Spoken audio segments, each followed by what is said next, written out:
Dans le psaume 118 au verset 17, le psalmiste dit « Non, je ne mourrai pas, je vivrai, je raconterai les œuvres de l'Éternel. » Il est important de savoir qu'un enfant de Dieu, il y a certaines situations où après avoir prié, après avoir crié vers le Seigneur, même après avoir parlé directement à la situation pour essayer de changer le cours de l'histoire, il est important de savoir aussi nous parler nous-mêmes, nous encourager nous-mêmes.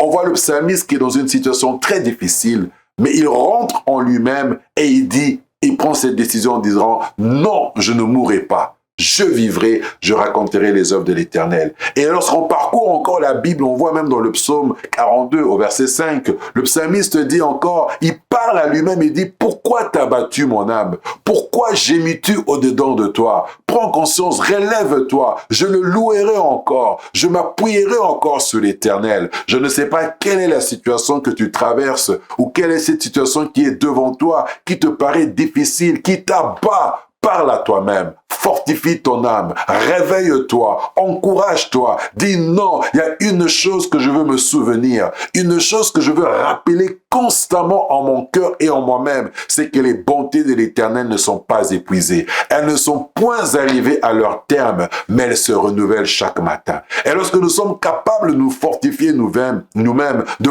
parler à notre esprit, cela permet aussi au Saint-Esprit de couler au-dedans de nous pour nous relever. Voilà pourquoi la Bible dit, si vous croyez en moi, des fleuves d'eau vive couleront de votre sein. Parlons du Saint-Esprit. Le Saint-Esprit prendra nos paroles que nous parlons en nous-mêmes pour nous encourager et nous permettra de nous relever. Je ne sais pas, je termine en disant, relève-toi, encourage-toi toi-même en enfant de Dieu. Relève ta tête, dis à ton âme, je le louerai encore, je continuerai encore à marcher et la victoire de Dieu sera ton partage et notre partage. Que Dieu soit loué, soyez bénis. Amen.